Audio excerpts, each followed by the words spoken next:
First item, roll call. Good morning. Michelle Drobnik, Here. Brian Ernst, Here. Paula Hodak, Here. Larry Palachuk, Here. and Jordan Spacek. Here. Thank you. Okay, thank you. We'll go to item number 1, and then just for everybody's information, the closed session audit interviews, item number 2, and then 3, take action.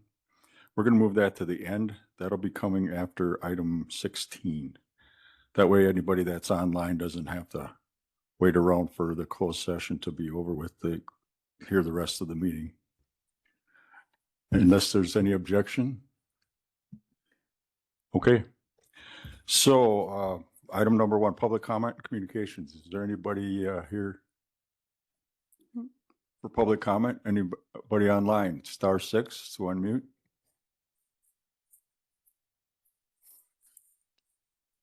Hey, nobody for public comment. Communications from committee members. Is there any communications? Okay. No communications. Next up, item number 4, meeting minutes from May 14th, 2026. Make a motion to approve. Somebody make a motion? Yeah. I'll second that. I couldn't hear you. I know somebody It's did. fine. Motion by Drovnik, second by Hodak. Yes. Any discussion regarding the minutes?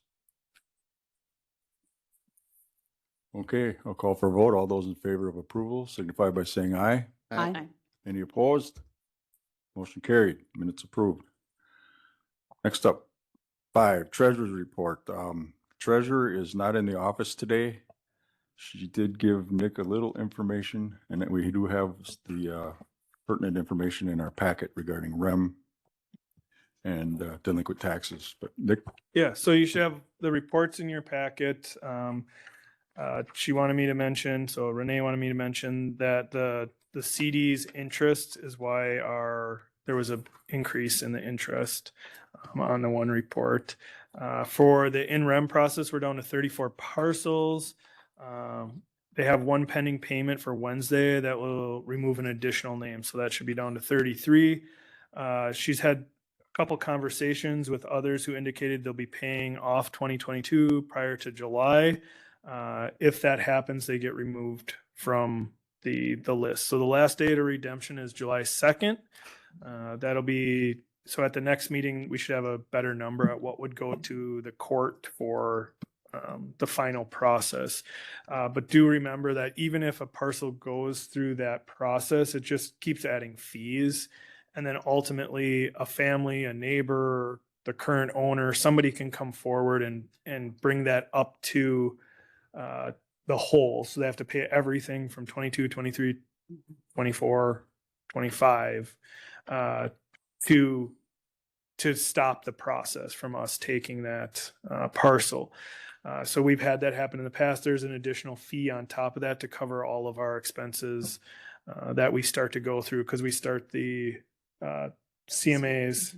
I always have to think country music awards. The CMAs for that, which is we put an RFP out to realtors and say, give us the fair market value or a competitive market analysis of these parcels before they go out on the auction. Because the first auction, for those who are new, the first time we auction off these homes, if we do end up with them or parcels, we have to do it at the market value.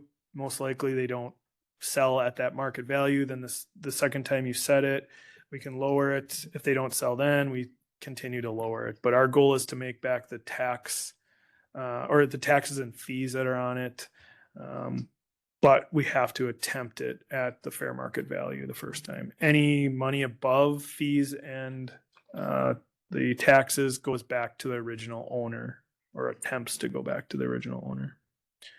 That's what the other thing in Renee's report is they currently have less than $6 million to collect for 2025.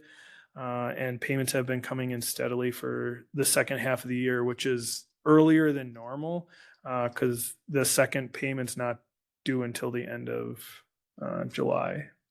So couldn't tell you why people are paying early, but they are. Okay. Thanks, Nick. Yep. Next up, Register of Deeds Office updates. Sylvia is also out of the office this week. Do we have anything other than your typical business going on in No, Register of yeah, Deeds? staff is back. So we had an individual out on FMLA. So now we're back to full running staff over there. So that'll be good. Okay. Next up, Office of Administration, 2026, monthly financial reports. All right, everybody's favorite 20 minutes of my report. I'll try to keep it quick because we do have presenters here today, but we did have our audit team here last couple weeks ago, so they're finishing up the audit. This is not 2025. We don't bring you an updated 2025 until we get all of our adjusting journal entries and everything closes out. You have pretty much the final one, though. There shouldn't be much adjusting from the last couple months when we gave it to you. So 2026 should be in your packet. First one is the general fund. Nothing's jumping out to us. The biggest thing you'll probably see is we were doing pretty well with the sheriff's department and jail. In general, the operations are doing really well. What we're seeing is our renewals for IT are really, and we talked about this last month, that they're really kicking our butt. For example, one of our IT ones for the sheriff's department was $36,000 a year. It just got renewed at 78 or 76, so almost doubled. And we're seeing that with all of our IT, and that comes down to the cybersecurity, the cost of protecting us and our data. Are we getting competitive bids, or is it that possible? It's no and yes. So like you can't, like say Microsoft Office, we chosen to use Microsoft Office. So the competitive bid would be, do we change our whole workscape to Google? It's not cheaper. It's not, they're both in the same Depends on what atmosphere. program. Yeah. As far as like the sheriff's department, it would be like your radio systems, your Spielman. And again, we spent $1 million to put the Spielman system in. You're not going to be able to really get a competitive. And I will say, based on what I talked to others, it's competitive. It's not like, oh man, we chose the wrong company and they got us, because they don't want to lose us and when it's end of life or time to upgrade. Where we're getting competitive bids is IT has a lot of third party coverage. So like our SANS storage, it's like our static storage. We can go with SANS company and it's $100,000 a year. We go with a third party, it's $70,000. So we do, when we can, we look for competitive costs. It just seems awful excessive when they double the rate in 1 year. Yeah, and a lot of them, the problem is we're really good, and this is attributing to our board, is when we put in a product, we tend to buy 5 to 10 years worth of coverage. So like this one that just got renewed just came off, I think, a 7-year contract. So for 7 years, we locked in $36,000. So really every year it should have gone up 10%, 10%, 10%, 10%. And then they go, finally got you. Here's the market rate. So it's not necessarily all just because you had Well, 1 year. that's good to know. I didn't Yeah. realize that. So that's Yeah. a little So bit for of example, explanation of that why $1 it million, went up. so we're doing that $1 million project right now with IT. We tell TJ that you negotiate a 7 to 10 year maintenance contract. We talked about this with the radios. We want 7 to 10 years of radio. So they lock you in. Your first year might seem cheap or expensive, but your 5th year is where it's the savings. And then by the time you get to the end, you're going to get dinged. But for 7 years, we did really well. So like TJ is doing that now. And that's half your cost when you put in IT, is that maintenance and locking it in. So we prepay for it, and then we do well and we can. Well, that's good to know, though. I mean, it's easier to swallow knowing that. It's not fun to swallow, but it's easier. The ones that you can't lock in, where we're really seeing a problem, is health insurance in the jail. Those skyrocket just because they can't find services, and we do a competitive analysis on that. And then our food service for them. And that's, again, there's not a lot of options, and they do, we pay a competitive price for the food. It's just all the food has gone up when you look Sure. at those contracts. Any other questions on general? Again, knock on wood, we're doing pretty well. We're in our tolerances that we like to see at this time of year. Next page is Health and Human Services. This one's not normal. It's a little, the revenues collected is higher than normal, which is great at this time of year, but also the expenses seem to be coming in sooner than usual. Usually we're about 2 to 2.5 months behind on this one. Right now we're at 49% of what we expected to spend in expenses, and we're only 42% through the year. So comparably year over year, we're further ahead in our expenses, but we're also further ahead in our revenues. Some of that might just be offsetting costs because a lot of our programs are 100% covered. Or we're also seeing bills come in quicker. You know, in the past, the state and others have been 2.5 months behind. They want their money too. So they're implementing better systems to get ahead of that. Overall, we're doing well over, you know, good. We're bringing in money, we're spending money for Health and Human Services. We still have those high cost placements that we worry about, but that's we'll talk about that in a future slide. Other funds, highway, animal control, nothing jumping out. Spring has been clean, you know, good for us. We haven't had that ice storm late in the year. We had a couple, but nothing that's jumping out. Cash on hand, like we talked at the end of the year, we had $11.7 million, which was more than the prior year. We did in January, February pay off our loans. So we take our money, we spend it, give it back. We did it a little earlier than, well, we did in February this year. Overall, we knew we were going to have less cash this year than prior years because we've finally finished up a lot of the big projects that we had borrowed money for, or the ARPA money, or we're waiting for grant money to come back for like the Solberg project, right? So we had to spend cash up front. We're waiting for the reimbursements. We're starting projects like the Smith, or not, what's the, no, well, Steve's Creek, you know, we have to pay all that up front and then we get the money. But even Big Falls, we have bathrooms, we're going in there. There's $100,000 project between all the little things, or not 80. And so we have to pay that, then we get it reimbursed. So those are the things that are affecting our cash. For once, it's not health insurance. Sales tax. Could I ask Yep, quick? go ahead.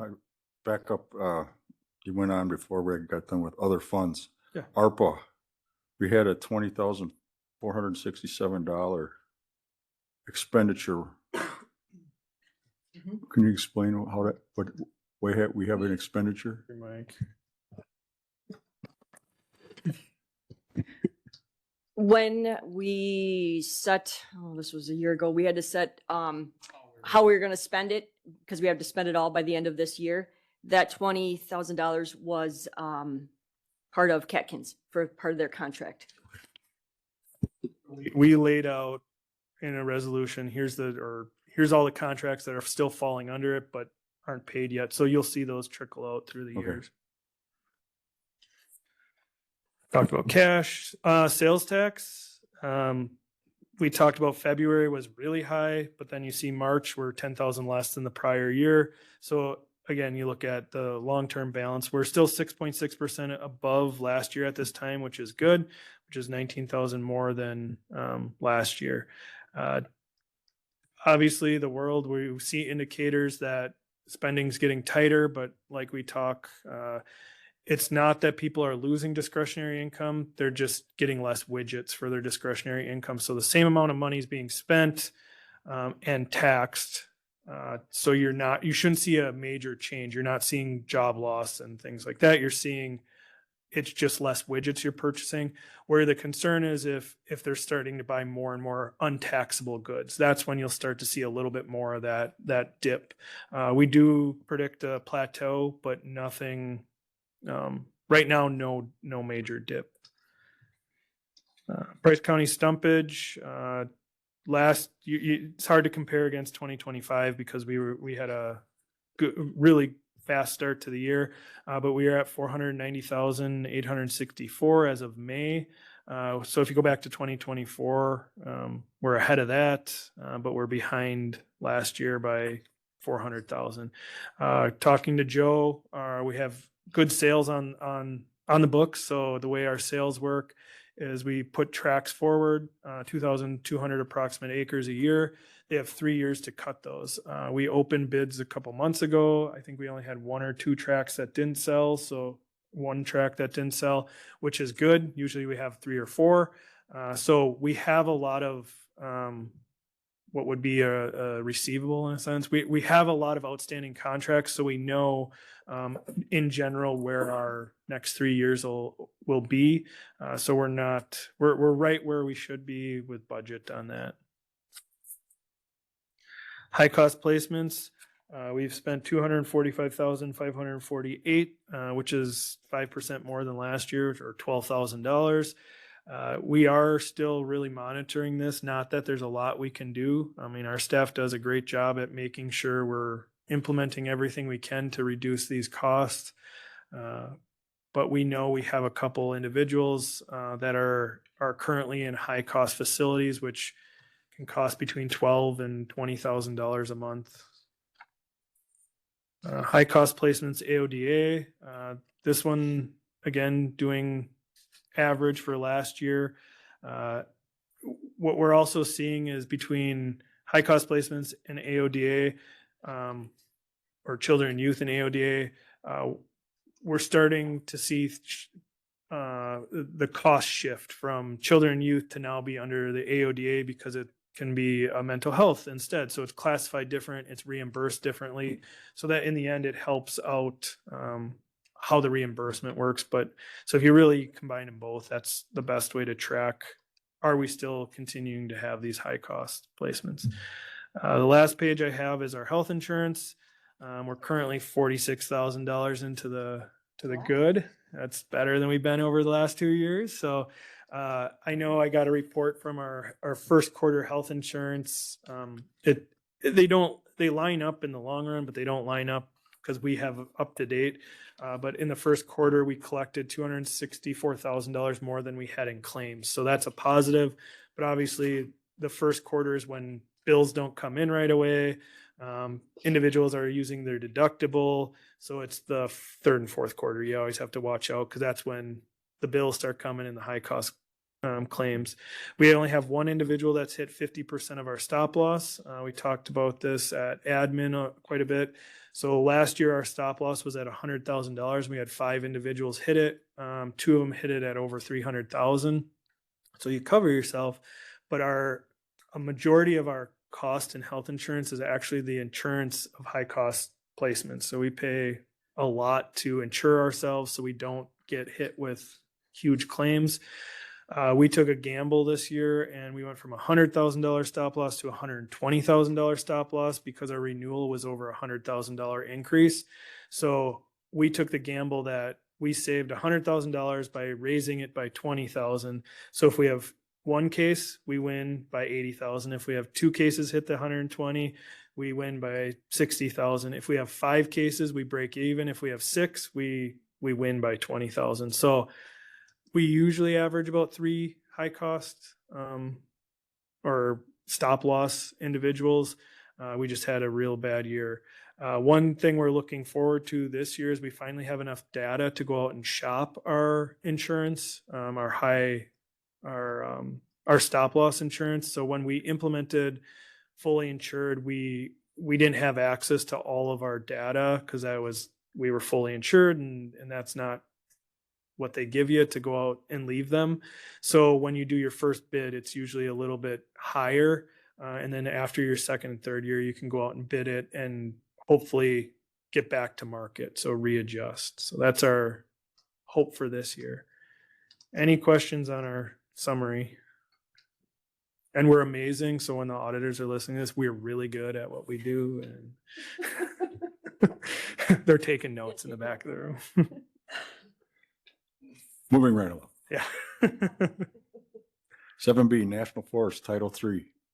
Okay, so I don't know what exactly you had in your packet, but we have, okay, Thing so you have right nothing in there. your pack. So each year we're, I don't want to say awarded, we receive money from the from the feds, that is called Title III money. And under the Title III money, it's to, you have to use it to, for federal forest activity.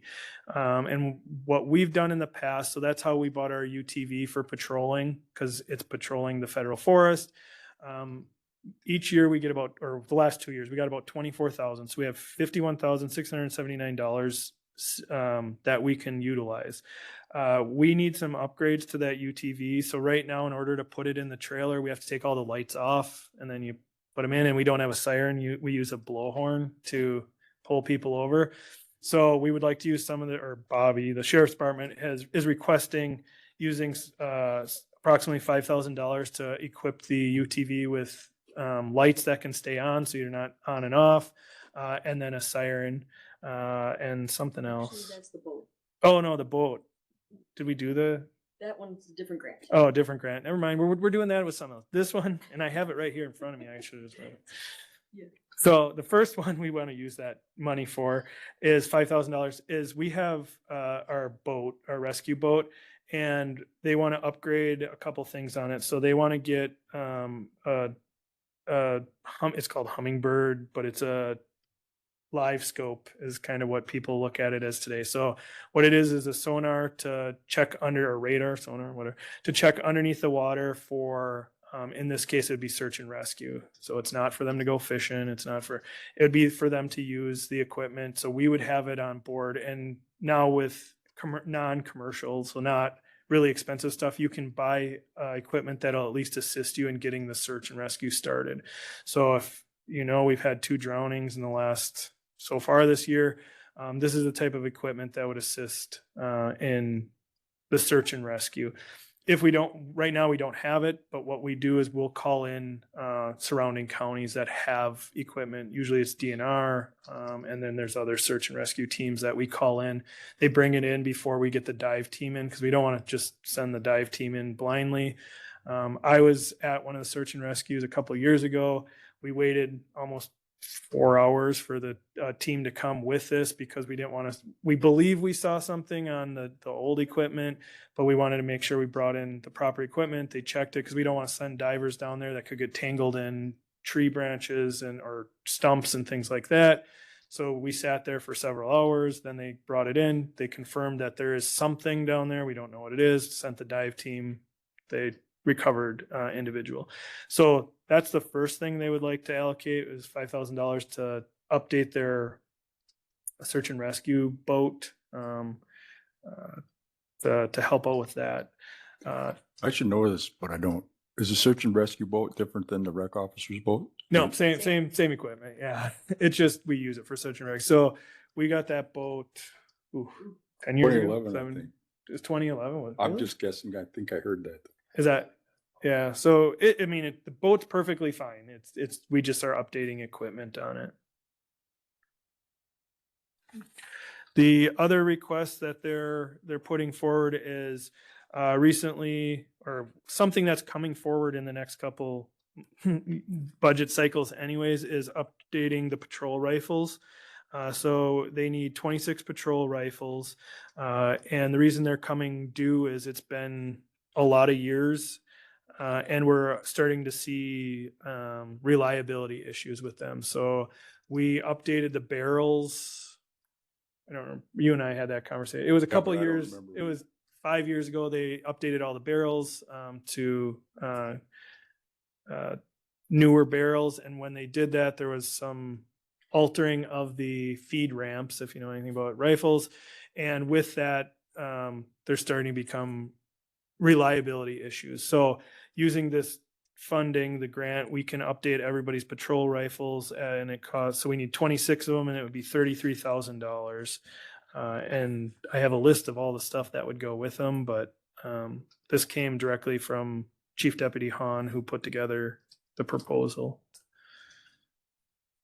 And the reason it falls within this is we patrol that area. And if we tend to find that's where people run. So do you need anything from this committee regarding approval, or is it just for information?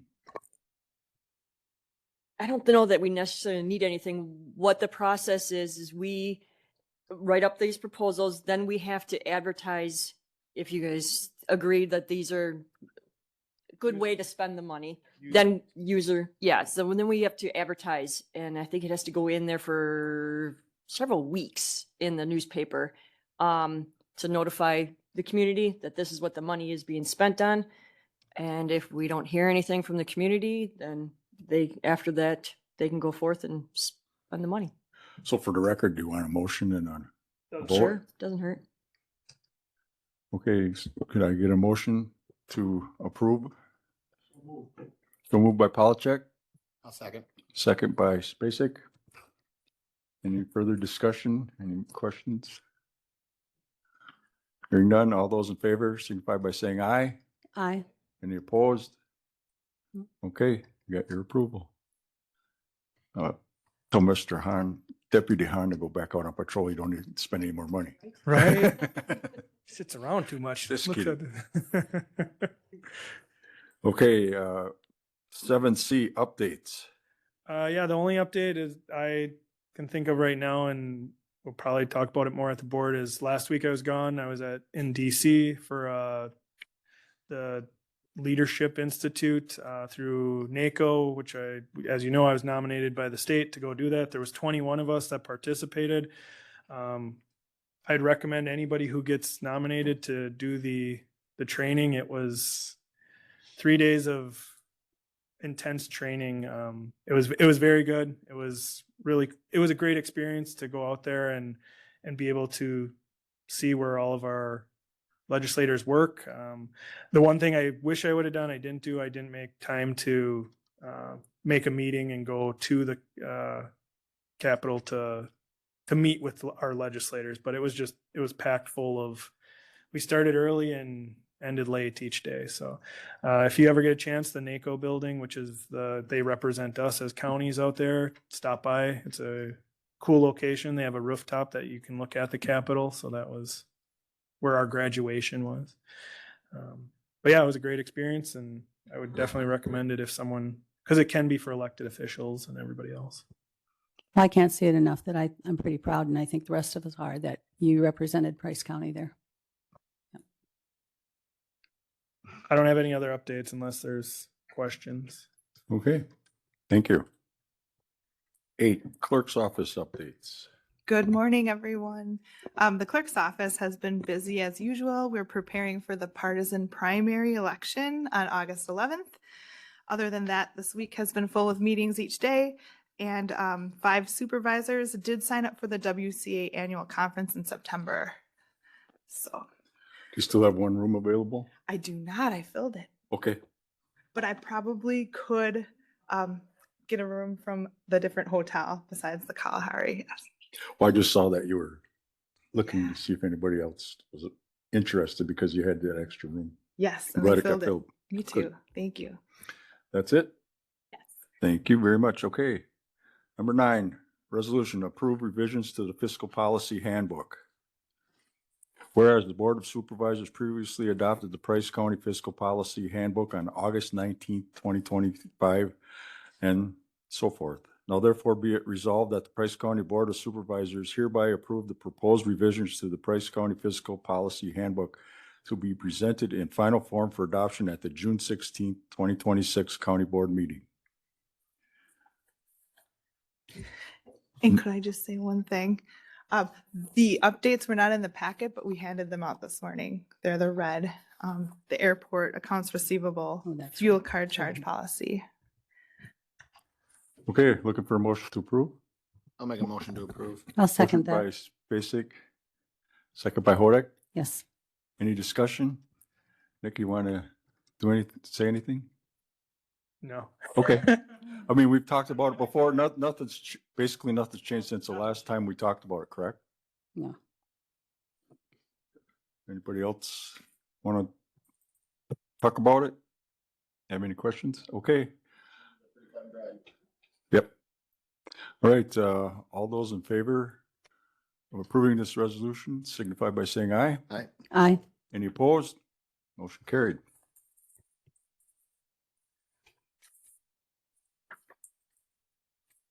This next one we should save till after, I correct? assume we'll skip 10. We're going to skip 10 Yep. because we want to hear what the audit firms have to say before we pass the resolution.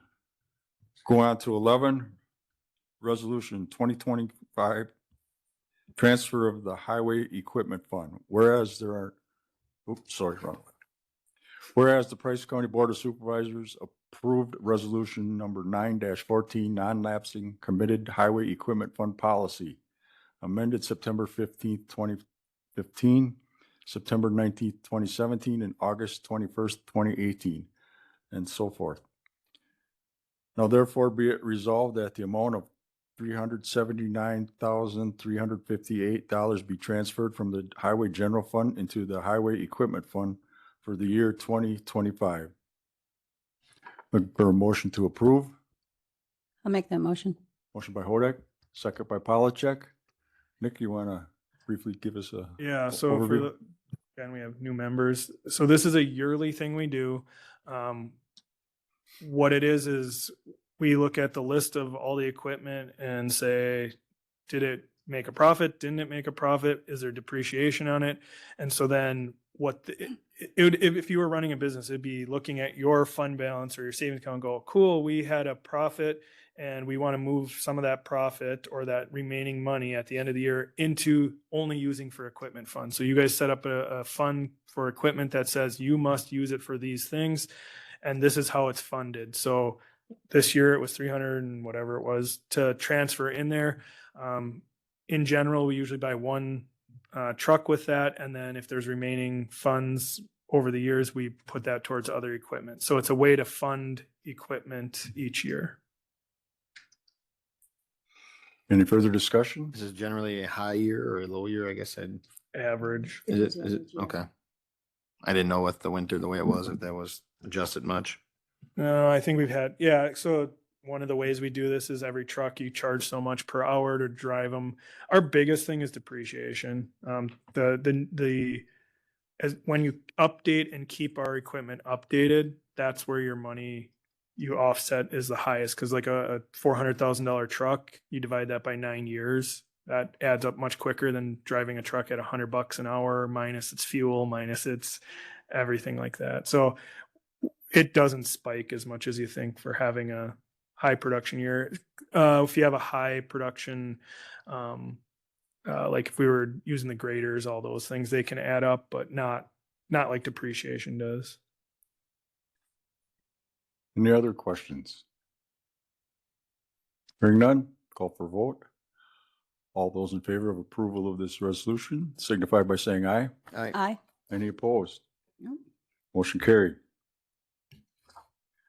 Item number 12.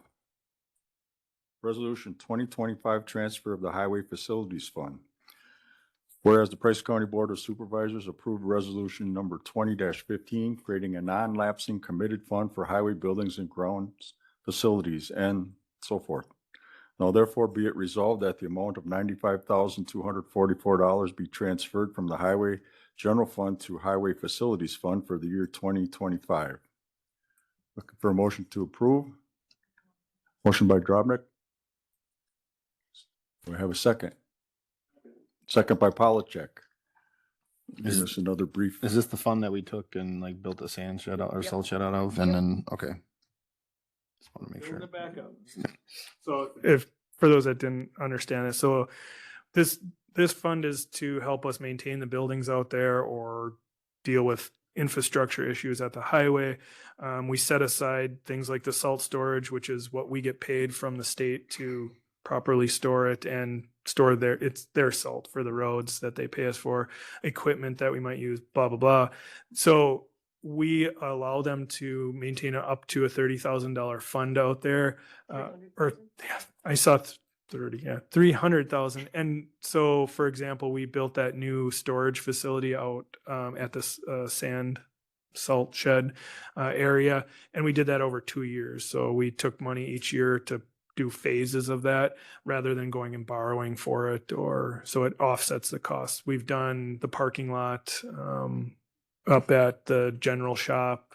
We've done maintenance and fixes on electrical stuff. I'm assuming when we need new pumps and fuel, that'll be something that this will be used for, generator.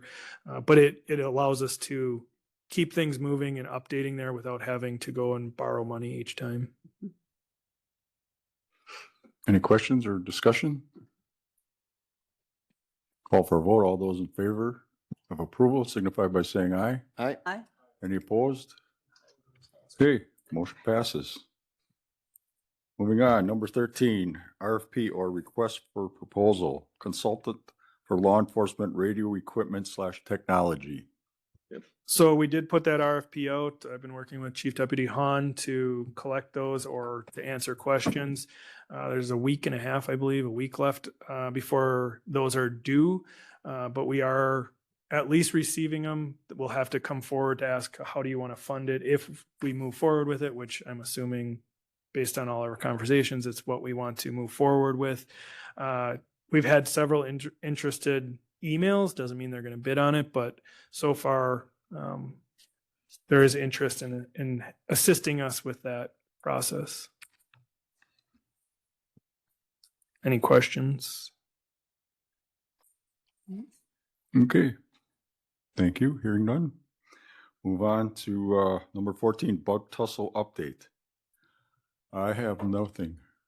My only update is I've heard very little, but a week and a half ago, so before I left, so 2 weeks ago now, then it would be, I did email Jesse from Bug Tussle and let them know that we would like to move, or at least understand the process of getting out of partnering with Bug Tussle.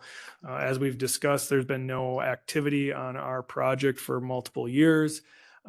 We had set kind of a general timeline, and yeah, we were loose on it, but we said 60 days. They said, well, here we need a little bit more. We gave them, we have not heard an update to that proposed project.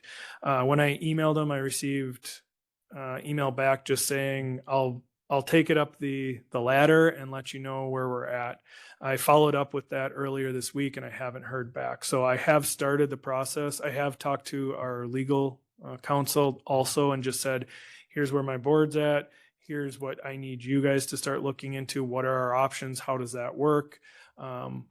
Obviously, we're still, if we move forward with the RFP, this will be all part of that RFP process. That there might be a group there that's helping. There might not be towers there. I don't know, but we wanted to start moving that process forward. Well, that was To going at to least be my understand question. it. Not relying on Bug Tussle to give us how to get out of it.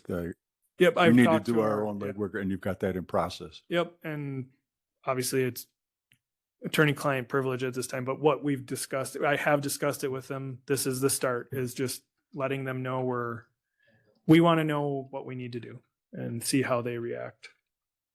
So, but as far as Bug Tussle getting back to us, it's been pretty much crickets. Yeah, since that 2 weeks ago. Any questions? Not that we'll have any answers, but any comments? Okay, we'll move on. Monthly vouchers. Looking for a motion to approve. I'll make a motion. Who said that first? Was it Michelle? Motion by Dropnik, I second by use my Polachek. microphone. Yeah, and then I couldn't hear you because Larry. Anyway, we have a motion and a second. Any discussion? I'll start. Town of Fifield delinquent utilities. What is that? Gave them 2,500. So when people pay for their taxes, and if the township has a delinquent utility charge on their taxes, Oh, so that's what we. we're just being Correct. facilitating. Yeah, we have to pass that Okay, through to them. just a pass through. Yeah, basically. so we get ours first, and then if there's extra, they. Yep, Okay, because we I don't just- make them whole. So yeah, we don't make them whole. What we mean is we don't, at the end of the tax season in July, we don't pay out the specials. We hold them because otherwise we're giving the municipality the money and if. There's they're no not- incentive. If we don't- If we don't do that, there's no incentive for the municipality to go and shut off water or Right. go do X, Y, or Z. So that rule changed about 6 years ago, 8 years ago. Lynn was still, and that's not been that long. But what we were having happen was like a utility bill would come for $10,000 and we would have to make the municipality whole. So they didn't care. And then when we went to sell it, we didn't get our money, the total amount back. So the law states that we can hold those utility bill or the specials, any special, if it was like a raise order or anything like that, until we sell it and we're made whole first. The ones that are made whole, just so everybody's aware, we're always holding the bill for the schools, the techs, the municipality in general, but specials, we do not make whole. Okay, on page 28 of the expenditures report, there's, it's called fiscal agent title X or 10-HLT first. The budget was, anyway, it's $1.7 million over budget. Can you explain what I'm looking at there? Yes. So we are a fiscal agent. So our health department, there's reproductive health and Title 10. It's a program for health. And we are fiscal agent, which means the money transfers, goes through us and then leaves us. We don't budget. We do a budget. We could do it as a budget amendment, but we don't budget the max that we could get because we don't know what the state changes their totals because their calendar year, their budget year is Yeah, we not get an calendar year. administrative fee on it, so it changes every year, but Yep. it's in and then out with a little bit of, we get to keep something as the Okay. fiscal Right. agent. Yep. So, and then we have to pay it out to the Several facilities. facilities. Yep. So. Okay. That's all I have. Anybody else have any questions regarding the vouchers? Okay, looking for a motion to approve. All those in favor signify by saying aye. Aye. Any opposed? Motion carried. All right, last item before we go into closed session. Date of next meeting is July 16th, 2026. As of right now, we'll leave it on the calendar. If we don't need it, you all will be notified. Okay, now we'll move on to going into closed sessions. I believe we need a roll call vote to go into closed session for audit interviews. So, Do we want to just kind of give a generality of what's going to happen before? sure, we go do ahead, it? Okay, unless you want so, Carrie to do it. Yep, so I can do it. Carrie can do it too. So we will be going into closed session to discuss the auditors. Will everybody online will get kicked out. We probably won't start it back up. We can, but we don't know what time the video will be back. But that's why we did all the other business first, so that we could not. So anybody who wanted to participate would be able to participate. During the closed session, we've asked each one of the three audit firms to put together a presentation. We put on your tables how you should look at evaluating each one, and then Carrie and I put together kind of the questions that we were looking for the presentations to cover during that time. What we'll do is we'll listen to all three. We'll kick all of them out, bring them in one at a time. So that's why we go into closed session. So one can't say, well, I can do it better than them or vice versa. So we'll listen to all three. We'll then stay in closed session where you guys can discuss, and at which time we'll come out of closed session on the resolution. That's still an item remaining on the agenda. You will then make a recommendation on who to fill in for our audit firm, and then that would go to the full board next week. Any questions on how the process will work? Okay, and look for a motion to go into closed session. I'll make that motion. Motion by Hodek, second by Drobnik. Beautiful. And we do a roll call vote unless we have any more questions or discussion regarding this. We'll go ahead and Michelle Drobnik, Yes. Brian Ernst. Yes. Paula Hodak. Larry Polachek. Yes. And Jordan Spacek. Yes. Okay. For those online, we're going to be disconnecting you now, and I'll ask all those not on the committee or part of this to leave the room, please. And